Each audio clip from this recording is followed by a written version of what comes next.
প্রিয় ছাত্রছাত্রীবৃন্দ, welcome back to my YouTube channel.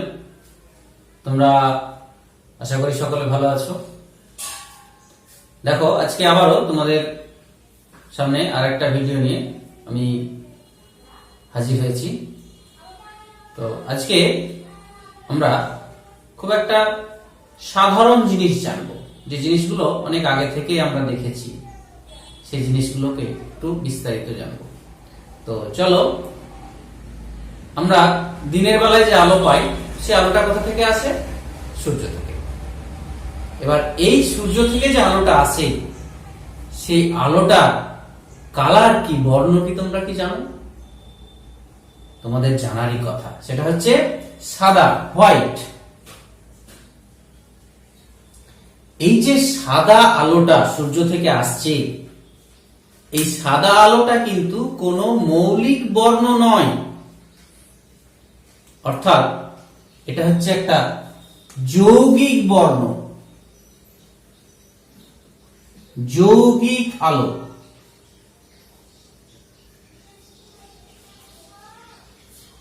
অর্থাৎ এই আলোটা বহু বর্ণের, অনেকগুলো বর্ণের আলোর সমষ্টি, বহু বর্ণের আলোর সমষ্টি। তো এই জিনিসটা, সাদা আলোটা যে বহু বর্ণের আলোর সমষ্টি অর্থাৎ যৌগিক আলো, এই কথাটা প্রথম লক্ষ্য করেছিলেন বিজ্ঞানী স্যার আইজাক নিউটন। তো এই নিউটন লক্ষ্য করেছিলেন, এবং সেটা কোথায় লক্ষ্য করেছিলেন? সেটা লক্ষ্য করেছিলেন যে একটা প্রিজম, আমরা আগের ক্লাসে প্রিজম পড়েছি, সেই প্রিজমের ভিতর দিয়ে যখন আলো যায়, কোন আলো? এই সাদা আলো। প্রিজমের ভিতর দিয়ে সাদা আলো যাওয়ার পরে যদি দেখি আমরা যে আলোটা যাওয়ার পর, প্রিজম দিয়ে যাওয়ার পর অপর পৃষ্ঠে যদি আমরা একটা পর্দা রাখি, তাহলে পর্দা রাখলে দেখব যে এই আলোটা, সাদা আলোটা বিভিন্ন বর্ণের আলোকে বিশ্লিষ্ট হয়ে গেছে, ভেঙে গেছে, টু স্প্লিট আপ। তাহলে এই যে বিভিন্ন বর্ণের আলোকে ভেঙে গেছে, এটা থেকেই তিনি বুঝেছিলেন বা সিদ্ধান্তে এসেছিলেন যে সাদা আলো কোনো মৌলিক আলো নয়, অর্থাৎ একটা বর্ণের আলো নয়, সাদাটা হচ্ছে অনেকগুলো বর্ণের আলোর সমষ্টি। তো এখানে যেটা, এবং এটা পরবর্তীকালে তিনি পরীক্ষা করেও দেখিয়েছিলেন, সেই পরীক্ষাটা একটু পরে আসছি। তাহলে এই যে সাদা আলো প্রিজমের ভিতর দিয়ে যাচ্ছে, গিয়ে বহু বর্ণের ভেঙে যাচ্ছে, তাহলে কটা বর্ণ ভাঙে, কটা বর্ণের আলোকে ভেঙে যায়? তোমরা জানো কটা? তোমরা এক্ষুনি বলবে যে হ্যাঁ স্যার, 7টা বর্ণ জানতাম, যে 7টা বর্ণের আলোকে ভেঙে যায়। তাহলে দেখো, এই যে ছবিটা তোমরা দেখতে পাচ্ছ, একটা প্রিজম আছে, সেই প্রিজমে আমরা একটা সরু রেখা ছিদ্র এস আছে, সেখান থেকে সূর্যের আলো, সাদা আলো ফেলছে। সাদা আলোটা ফেলার পর ওই প্রিজমের ভিতর দিয়ে যাচ্ছে, গিয়ে ওই পাশে, ডান পাশে একটা পর্দা রাখা আছে, দেখো এস পর্দা। ওই পর্দার উপর আমরা দেখতে পাচ্ছি যে বিভিন্ন বর্ণের আলোকে ভেঙে গেছে। কটা বর্ণ? 7টা বর্ণের। সেই 7টা বর্ণের একেবারে নিচে আছে দেখো ভি, ভায়োলেট অর্থাৎ বেগুনি, আর সব থেকে উপরে আছে দেখো লাল, রেড। মাঝে বাকি 5টা কালার আছে। তাহলে এই কালার গুলোকে মনে রাখার নিয়ম হচ্ছে, আমরা সংক্ষেপে যদি বলি, কালার গুলোকে নিচে থেকে উপরে, কালার গুলোকে বলতে হয় নিচে থেকে উপরে। বললে দেখবে প্রত্যেকটা বর্ণের প্রথম অক্ষর গুলো যদি নিই, তাহলে সাজালে আসে বেনিয়া সহকলা, বে, বেগুনি, নীল, আকাশী, সবুজ, হলুদ, কমলা, লাল। ইংলিশে বললে এটাই হবে ভিবজিও, অর্থাৎ ভায়োলেট মানে বেগুনি, ইন্ডিগো নীল, ব্লু আকাশী, গ্রিন সবুজ, ইয়েলো হলুদ, অরেঞ্জ কমলা, রেড লাল। তাহলে এই আমরা সংক্ষেপে মনে রাখার, সাদা আলো যে 7টা বর্ণের সমষ্টি, সেটা সংক্ষেপে মনে রাখার এটা হচ্ছে নিয়ম। এটা নিচের দিকে, কিন্তু এটা নামকরণটা নিচে থেকে করা হয়েছে। সব থেকে নিচে থাকে যে কালারটা সেটা হচ্ছে বেগুনি, আর সব থেকে উপরে থাকে যে কালারটা সেটা হচ্ছে লাল, রেড। তো এবার এই যে আমরা দেখতে পাচ্ছি যে আলোটা গেল, একটা আলো সাদা আলো ভেঙে 7টা আলো হচ্ছে, ভেঙে যাচ্ছে। অর্থাৎ সাদা আলোটা 7টা বর্ণের সমষ্টি। তাহলে শুধু সাদা আলোই যে যৌগিক আলো তা কিন্তু নয়, আরো অন্যান্য কালার থাকতে পারে, আরো অনেক অন্যান্য কালার থাকতে পারে, যে কালারগুলো আরো যৌগিক আলো হতে পারে। তাহলে যে কোনো যৌগিক আলো যদি প্রিজম বা আরো অন্য কোনো মাধ্যম আছে, অনেক মাধ্যম আছে, যেগুলোর ভিতর দিয়ে গেলে সেটা কি হয়ে যাচ্ছে, তার যে উপাদান আলো, অর্থাৎ সেটা যে যে বর্ণের আলোর সমষ্টি, সেই বর্ণের আলোকে ভেঙে যাচ্ছে, বিশ্লিষ্ট হয়ে যাচ্ছে, স্প্লিট আপ হয়ে যাচ্ছে। তাহলে এই যে ঘটনাটা, এই যে ভেঙে যাওয়ার যে ঘটনাটা, বিশ্লিষ্ট হয়ে যাওয়ার ঘটনাটা উপাদানগুলোকে, এটাকে বলা হয় আলোর বিচ্ছুরণ, ডিসপারশন অফ লাইট। তাহলে এই আলোর বিচ্ছুরণ জিনিসটা আমরা বুঝলাম যে যৌগিক আলো প্রিজম বা অন্য কোনো উপাদানের ভিতর দিয়ে গেলে তার উপাদান আলোকে ভেঙে যাচ্ছে, বিশ্লিষ্ট হয়ে যাচ্ছে। এই ঘটনাটাই আলোর বিচ্ছুরণ। তাহলে গুছিয়ে যদি বলি, সুন্দর করে যদি বলি যে আলোর বিচ্ছুরণ কাকে বলে, তাহলে আমরা কি লিখব? আমরা লিখব যে সাদা আলো বা অন্য কোনো যৌগিক আলো প্রিজম বা অন্য কোনো মাধ্যমের ভিতর দিয়ে যাওয়ার ফলে উপাদান আলোকে বিশ্লিষ্ট হয়ে যাওয়ার ঘটনাকে বলে আলোর বিচ্ছুরণ। আর একবার, সাদা আলো বা অন্য কোনো যৌগিক আলো প্রিজম বা অন্য কোনো উপাদানের ভিতর দিয়ে যাওয়ার ফলে উপাদান আলোকে বিশ্লিষ্ট হয়ে যাওয়ার ঘটনাকে বলা হয় আলোর বিচ্ছুরণ, ডিসপারশন অফ লাইট। ক্লিয়ার? আমরা আগের চ্যাপ্টারে দেখেছি প্রিজমের ভিতর আলো গেলেই এই প্রতিসরক তলটা একবার প্রতিসরণ, এই প্রতিসরক তলে দ্বিতীয়বার প্রতিসরণের পর আলোটা সবসময় এই বিসি ভূমির দিকে বেঁকে যায়। বেঁকে যাওয়া মানে তার যাওয়ার কথা ছিল হয়তো আমরা এটা পি কিউ আর এস, যাওয়ার কথা ছিল হয়তো পি কিউ টি পথে, গেছে সে এখানে হয়তো দেখা যাচ্ছে যে এম আর এস পথে। তাহলে এই দুইয়ের যে পথে যাওয়ার কথা ছিল, যে পথে গেছে, তার মধ্যবর্তী কোণটা ডেল্টা, মানে চ্যুতি কোণ। তাহলে এই চ্যুতিটা আমরা দেখেছিলাম আগের দিন, ডেল্টা চ্যুতি কোণ ইকুয়ালস টু পাতলা প্রিজম যদি হয় মিউ মাইনাস 1, আমরা ধরে নিচ্ছি এটা পাতলা প্রিজম, ইনটু এ। তার মানে চ্যুতিটা যেমন প্রিজমের প্রতিসারক কোণের উপর নির্ভর করবে, সেরকমই প্রিজমের প্রতিসারাঙ্কের উপরও নির্ভর করবে। কিভাবে? দুটোর সঙ্গে সমানুপাতিক সম্পর্ক। তার মানে আমরা চ্যুতিটা বলতেই পারছি যে মিউ মাইনাস 1, অর্থাৎ আমরা আরো সরল ভাবে বলতে গেলে ডেল্টা প্রপোর্শনাল টু মিউ, অর্থাৎ চ্যুতিটা প্রতিসারাঙ্কের সমানুপাতিক। তাহলে এখানে আমরা কি দেখলাম যে সব থেকে বেশি, যে যত বেশি বাঁক নিয়েছে তার চ্যুতির পরিমাণটা তত বেশি। তাহলে সব থেকে কে বেশি বেঁকেছে? বেগুনি। তাহলে বেগুনির চ্যুতির পরিমাণটা সব থেকে বেশি, আর লালের চ্যুতির পরিমাণটা সব থেকে কম। তাহলে এই যে বেগুনির চ্যুতিটা, ডেল্টা ভায়োলেট বেগুনির চ্যুতি, তাহলে বেগুনির চ্যুতিটা সব থেকে বেশি, লালের চ্যুতি সব থেকে কম, অর্থাৎ লালটা সব উপরে আছে। মাঝের গুলো এদের মাঝামাঝি, অর্থাৎ বেগুনির থেকে কম কিন্তু লালের থেকে বেশি। তাহলে এইখান থেকে আমরা বলতে পারবো যার চ্যুতি বেশি, যার চ্যুতি বেশি তার প্রতিসারাঙ্ক বেশি, যেহেতু সমানুপাতিক সম্পর্ক। তাহলে কার প্রতিসারাঙ্ক বেশি? বেগুনির প্রতিসারাঙ্কটা সব থেকে বেশি। মিউ ভি, প্রতিসারাঙ্ক of violet, is greater than refractive index of red, অর্থাৎ লাল কালারের প্রতিসারাঙ্কটা কম, বেগুনি কালারের প্রতিসারাঙ্কটা বেশি সব থেকে।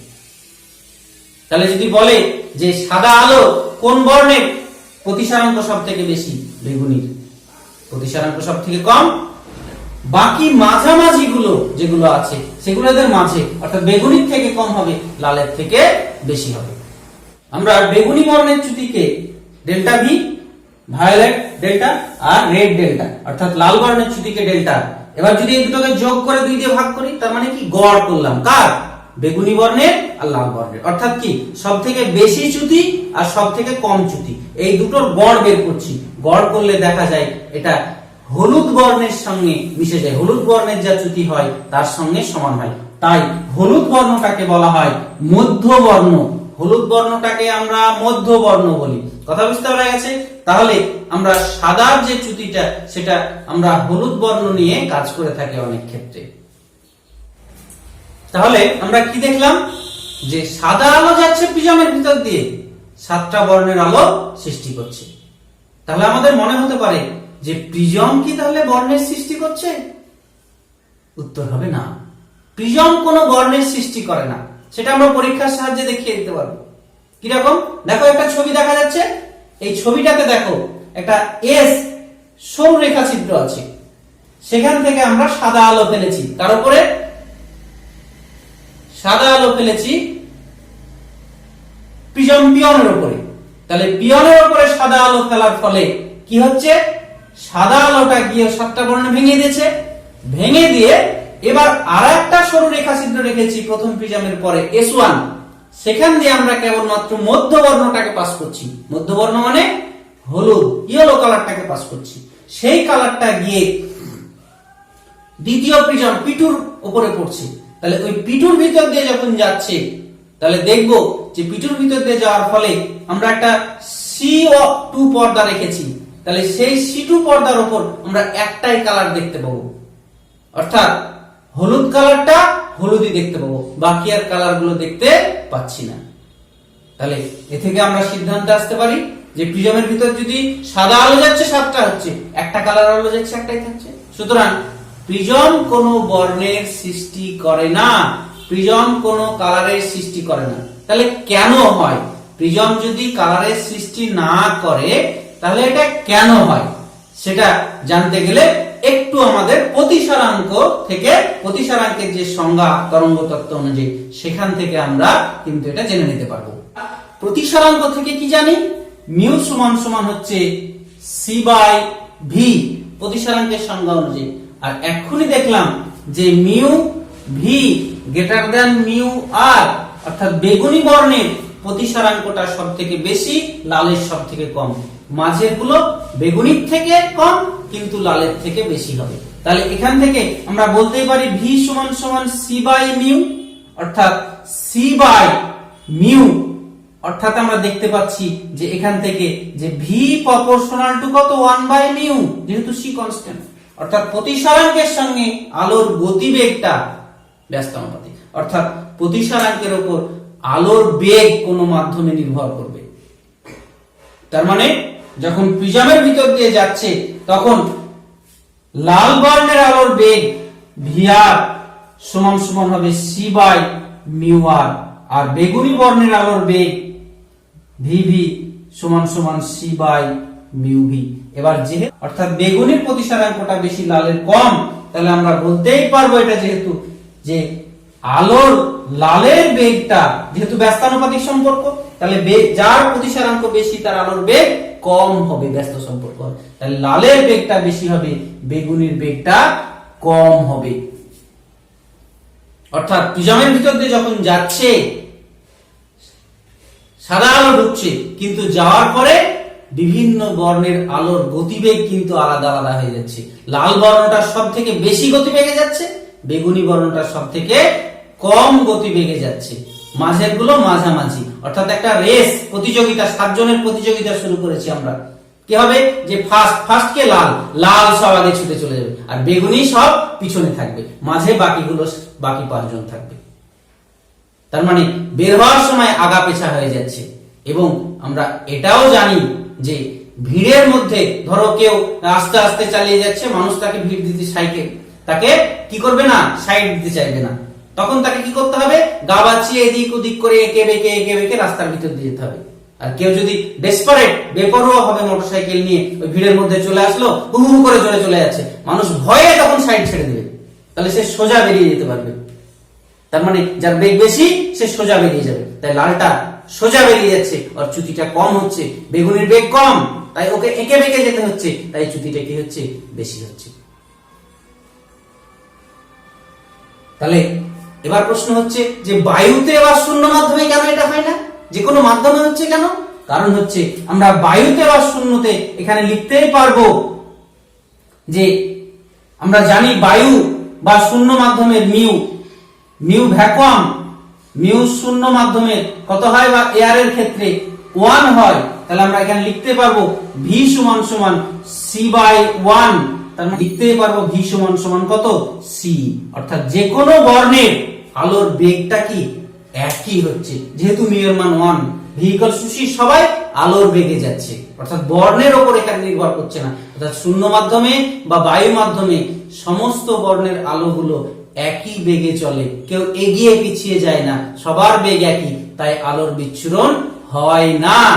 কিন্তু প্রিজম বা অন্য কোনো মাধ্যমের ভিতর দিয়ে বা কাঁচ যে কোনো মাধ্যমের ভিতর দিয়ে যখন আলো যাবে তখন বিভিন্ন বর্ণের আলোর বেগটা বিভিন্ন হবে। তাই বিভিন্ন হওয়ার জন্য তারা এগিয়ে যাচ্ছে, কেউ পিছিয়ে যাচ্ছে, ফলে তারা আলাদা হয়ে যাচ্ছে, সেপারেট হয়ে যাচ্ছে, তাই আলোর বিচ্ছুরণটা ঘটছে। ক্লিয়ার?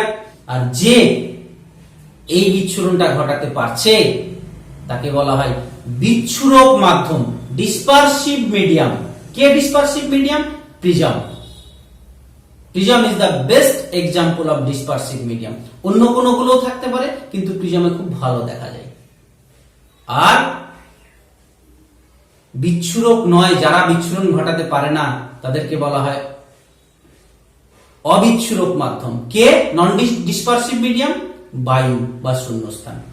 কারণ শূন্যস্থান হচ্ছে সব থেকে ভালো অবিচ্ছুরক মাধ্যমের উদাহরণ, এবং বায়ুটাও মোটামুটি কাছাকাছি। আমরা যেহেতু বায়ুতে মিউ এর মানটা 1 এর কাছাকাছি ধরে নিই বলে বায়ুটাও অবিচ্ছুরক মাধ্যম হিসাবে কাজ করে। তাহলে আমরা কি দেখলাম?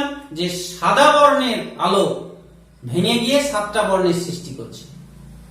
এর বিপরীতটা, অর্থাৎ 7টা বর্ণ মিশিয়েও সাদা বর্ণ তৈরি করা যায়, এটা নিউটন পরীক্ষামূলকভাবে প্রমাণ করেছিল। তো এই প্রমাণটা করার জন্য কি করেছিল? একটা চাকতি নিয়েছিল, বৃত্তাকার চাকতি, সেটাকে নিউটনের বর্ণ চাকতি বলা হয়। চাকতিটাকে প্রথমে 4 ভাগ করেছিল, 4 ভাগ করে প্রতি ভাগে 7টা কালারকে কালার করেছিল, 7টা কালার করেছিল প্রত্যেকটা ভাগে। দিয়ে তারপরে এই অক্ষ সাপেক্ষে, কেন্দ্রগামী একটা অক্ষ সাপেক্ষে, এরকম অক্ষ সাপেক্ষে চাকতিটাকে জোরে জোরে ঘোরাচ্ছিল। জোরে জোরে ঘোরানোর ফলে আমরা কোনো কালারকে আলাদাভাবে দেখতে পাবো না। কি দেখতে পাবো? যে সাদা কালারের দেখতে পাচ্ছি আমরা চাকতিটা, কিন্তু চাকতিটা প্রকৃতপক্ষে কি 7টা কালারের সমষ্টি। তাহলে এখান থেকে আমরা বলতে পারি যে ওই 7টা বর্ণের সংমিশ্রণে সাদা কালারের সৃষ্টি হয়েছে। তাহলে এটা কেন ঘটে? কারণটা হচ্ছে আমাদের চোখে যেখানে প্রতিবিম্ব তৈরি হয়, একটা দর্পণ আছে, সেই দর্পণটার নাম হচ্ছে রেটিনা। সেই রেটিনাতে যে আমাদের প্রতিবিম্ব তৈরি হয়, সেই প্রতিবিম্বের রেসটা, প্রতিবিম্বটা 1/10 সেকেন্ড স্থায়ী হয়। এই 1/10 সেকেন্ডটাকে বলা হয় দৃষ্টি নির্বন্ধ। অর্থাৎ একটা প্রতিবিম্ব তৈরি হয়েছে, 1/10 সেকেন্ডের আগে যদি আরেকটা প্রতিবিম্ব চলে আসে, আরেকটা বস্তুর ছবি চলে আসে, তাহলে কিন্তু আলাদাভাবে চোখ আমাদের পৃথক করতে পারবে না। তো সেই জিনিসটাই হয় কিসে? কালারের ক্ষেত্রে। অর্থাৎ একটা কালারের প্রতিবিম্ব থাকতে না থাকতে আরেকটা কালার চলে আসে 1/10 সেকেন্ডের আগে। তাই সব কালারগুলো একসঙ্গে মিশে গিয়ে সাদা বর্ণের সৃষ্টি করছে।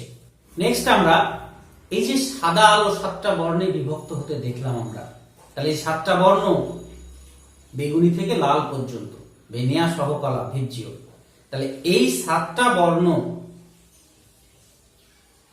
তাহলে কেন কালারগুলো হচ্ছে?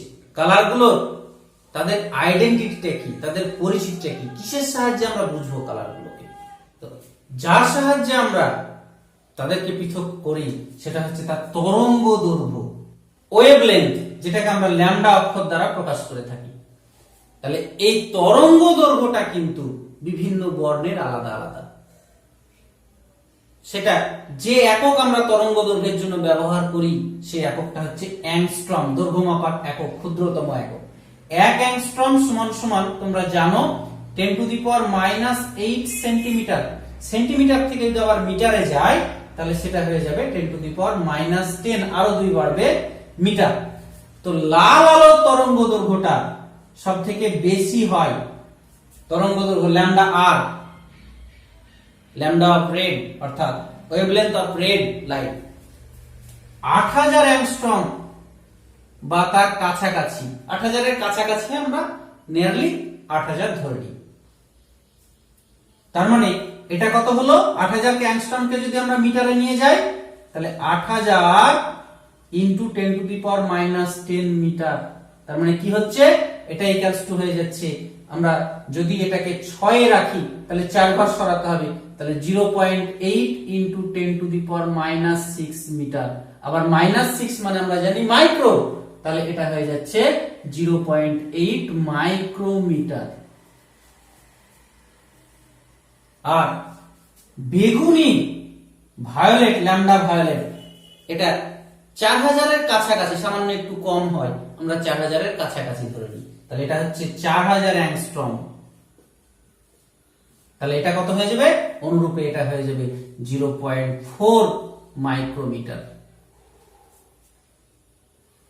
তাহলে আর বাকি কালার গুলো এদের মাঝে থাকবে, অর্থাৎ আমরা যদি বেগুনি থেকে লালে যাই, নীলের 4000 এর থেকে একটু বেশি, আকাশী আর একটু বেশি, সবুজ আর একটু বেশি, হলুদ আর একটু বেশি, এভাবে করতে করতে এই 4000 আর 8000 এর মাঝে থাকবে।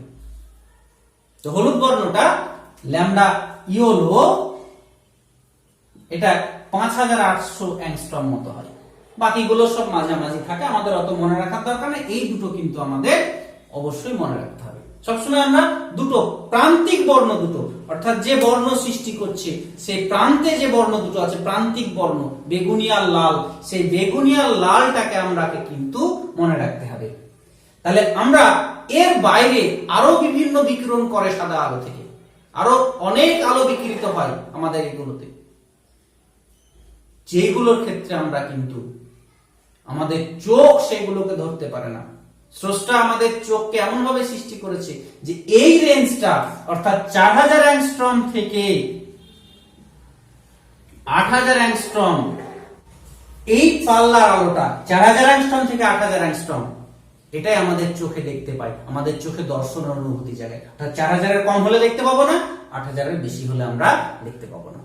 তাহলে এটাকে বলা হয় আমাদের দৃশ্যমান আলো, যেটা দেখতে পাই সেটাকে বলছে দৃশ্যমান আলো, বেগুনি থেকে লাল। তাহলে এই দৃশ্যমান আলোর পাল্লা হচ্ছে এটা, range of visible light 4000 angstrom থেকে 8000 বা 0.4 মাইক্রোমিটার থেকে 0.8 মাইক্রোমিটার। এটাকে আরেকটু আমরা অন্যভাবে বলতে পারি, অনেক সময় বলে, সেটা হচ্ছে দেখো এই 4000 অ্যাংস্ট্রমটাকে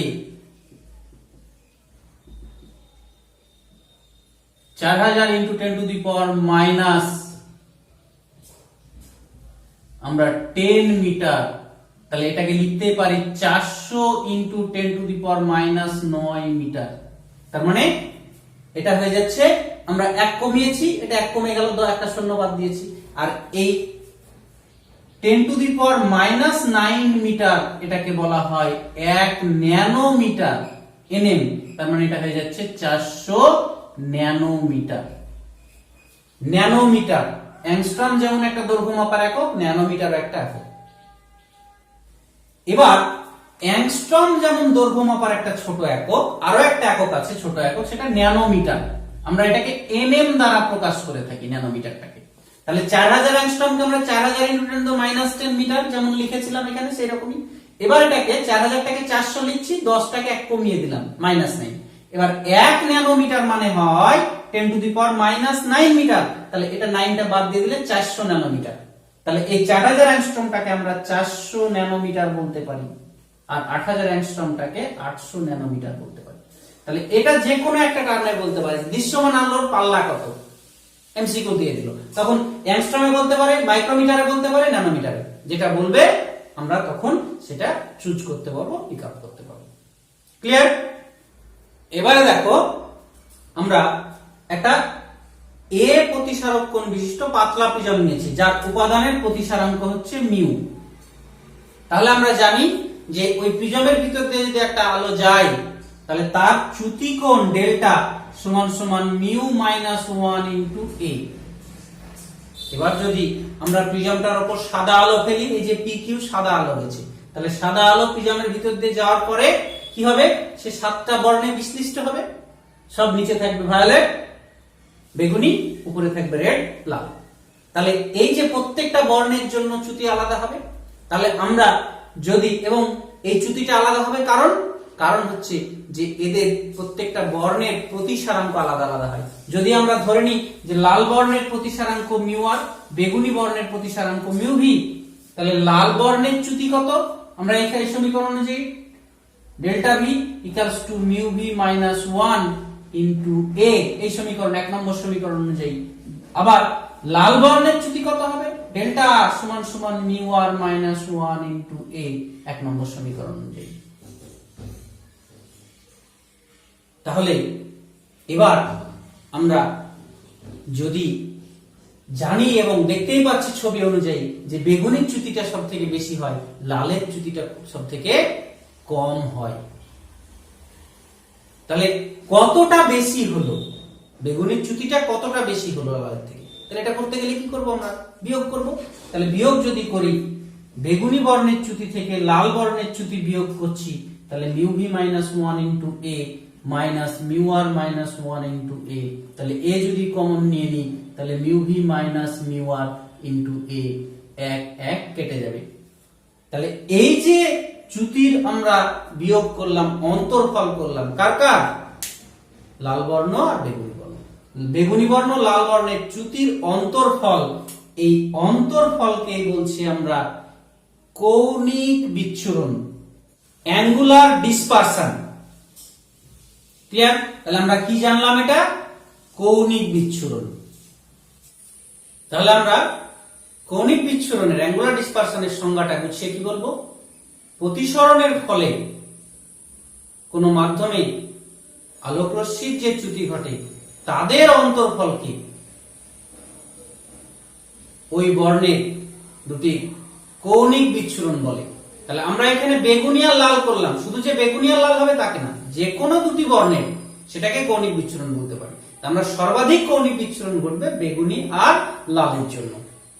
তাহলে এর যে এককটা কি হবে? এটা আমরা অ্যাকচুয়ালি কোণ মাপছি, তাহলে কোণের একক হবে, এসে একক আমরা জানি রেডিয়ান, তাই কৌণিক বিচ্ছুরণেরও একক হবে রেডিয়ান।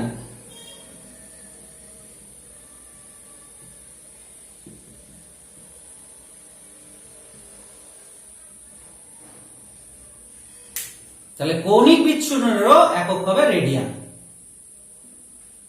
ক্লিয়ার? তাহলে আমরা কৌণিক বিচ্ছুরণ delta V minus delta R equals to দেখলাম mu V minus mu R into A, যেখানে এটা হচ্ছে প্রিজমটার প্রতিসারক কোণ, মিউ ভিটা হচ্ছে বেগুনি বর্ণের প্রতিসারাঙ্ক, মিউ আরটা হচ্ছে লাল বর্ণের প্রতিসারাঙ্ক। এবার যদি আমরা হলুদ বর্ণের সাপেক্ষে চ্যুতিটা বের করি, তাহলে সেটা হচ্ছে গড় বর্ণ বা মধ্যম বর্ণ বলা হয়। তাহলে সেক্ষেত্রে আমাদের ডেল্টা ইকুয়ালস টু আসবে মিউ মাইনাস 1 ইনটু এ, যেখানে আমরা মিউটা ধরে নিচ্ছি যে এটা হচ্ছে হলুদ বর্ণের প্রতিসারাঙ্ক। যেটা কিভাবে বের করা হয়? মিউটা হলুদ দেওয়া থাকে তাহলে ভালো, না দেওয়া থাকলে আমরা বেগুনি আর লাল দেওয়া থাকলে আমরা দুটোকে যোগ করে 2 দিয়ে ভাগ করব, গড় করব, তবে আমরা হলুদ বর্ণের প্রতিসারাঙ্ক পেয়ে যাব। হলুদ বর্ণের প্রতিসারাঙ্ক পেয়ে গেলে এখান থেকে হলুদ বর্ণের চ্যুতিটা পেয়ে যাব। এবার অনেক সময় বেগুনি না দিয়ে নীল দেয়, কারণ বেগুনির পরেই হচ্ছে নীল, বেগুনি আর নীলের প্রায় কাছাকাছি, তখন আমরা নীল দিয়েই করব, কোনো প্রবলেম হবে না। তাহলে সেক্ষেত্রে আমরা এই হচ্ছে হলুদ বর্ণ বা মধ্য বর্ণের চ্যুতি, আমরা হলুদটা নিলাম কারণ হলুদটা হচ্ছে মধ্য বর্ণের, এটাকে আমরা 1 নম্বর, এটাকে 2। এবার যদি আমরা 1 নম্বরকে 2 নম্বর দিয়ে ভাগ করি তাহলে কি দাঁড়াচ্ছে? Delta V minus delta R by delta equals to হয়ে যাচ্ছে আমার mu V minus mu R into A by mu minus 1 into A. তাহলে এই এ কেটে যাচ্ছে, তাহলে mu V minus mu R by mu minus 1। এই যে জিনিসটা, এটাকেই বলা হয় বিচ্ছুরণ ক্ষমতা, ডিসপারসিভ পাওয়ার। তাহলে কাকে বলে বিচ্ছুরণ ক্ষমতা? তাহলে এই যে এটা বের করেছি আমরা কি, দুটো প্রান্তিক বর্ণ বেগুনি আর লাল, তাদের বিচ্ছুরণের অন্তরফল, আর এটা মধ্য বর্ণের চ্যুতি, উপর নিচে করেছি মানে কি অনুপাত। তাহলে এইভাবেই সংজ্ঞাটা বলবো। তাহলে সংজ্ঞাটা গুছিয়ে বলতে গেলে কি বলবো? কোন পাতলা প্রিজমে দুটি প্রান্তিক বর্ণ অর্থাৎ বেগুনি এবং লাল, এদের কৌণিক বিচ্ছুরণের অন্তরফল এবং মধ্যবর্ণের চ্যুতির অনুপাতকে বিচ্ছুরণ ক্ষমতা বলে, ডিসপারসিভ পাওয়ার। এটাকে ওমেগা অক্ষর দ্বারা প্রকাশ করা হয়। এবার এটার কোনো একক থাকবে না, কারণ কি দেখো, এটা দুটো সমজাতীয় রাশির অনুপাত, তাই এর কোনো একক থাকছে না। এবার আমরা এই ডিসপারসিভ পাওয়ারের সঙ্গে কৌণিক বিচ্ছুরণের আমরা সম্পর্কটা বের করব। তাহলে এটা করতে গেলে আমরা জানি কৌণিক বিচ্ছুরণ delta V minus delta R equals to angular ডিসপারশনটা আমরা জানি mu V minus mu R into A, আর হলুদ বর্ণের চ্যুতি অর্থাৎ মধ্য বর্ণের চ্যুতি delta equals to mu minus 1 into A. তাহলে ওমেগা ইকুয়ালস টু আমরা দেখেছিলাম যে delta V minus delta R by delta equals to কত, mu V minus mu R into A by mu minus 1 into A. তাহলে এখান থেকে কোণাকুণি গুণ করলে delta V minus delta R equals to হচ্ছে ওমেগা ইনটু ডেল্টা, অর্থাৎ কৌণিক বিচ্ছুরণ সমান সমান বিচ্ছুরণ ক্ষমতা ইনটু মধ্যবর্ণের চ্যুতি। তাহলে এবার আমরা জানি সব সময় যে এটা ওমেগার ফর্মুলাটা mu V minus mu R by mu minus 1। যেহেতু mu V greater than mu R এবং মিউ গ্রেটার দেন 1, তাহলে উপরেও পজিটিভ রাশি নিচেও পজিটিভ রাশি, অর্থাৎ ওমেগাটা অলওয়েজ পজিটিভ, অর্থাৎ কারো বিচ্ছুরণ ক্ষমতাটা ডিসপারসিভ পাওয়ার কখনো ঋণাত্মক হতে পারে না, সবসময় পজিটিভ হবে ডিসপারসিভ পাওয়ারটা। এবার আমরা একটা অঙ্ক করে আজকে এই চ্যাপ্টার, এই যে আজকের আলোচনা সেটা শেষ করব। ওটায় দেওয়া আছে লাল ও নীল বর্ণের আলোক রশ্মির জন্য ক্রাউন কাচের প্রতিসারাঙ্ক যথাক্রমে মিউ আর সমান সমান 1.517 এবং মিউ ভি সমান সমান 1.523। এই বর্ণদ্বয়ের সাপেক্ষে ক্রাউন কাচের বিচ্ছুরণ ক্ষমতা নির্ণয় করো।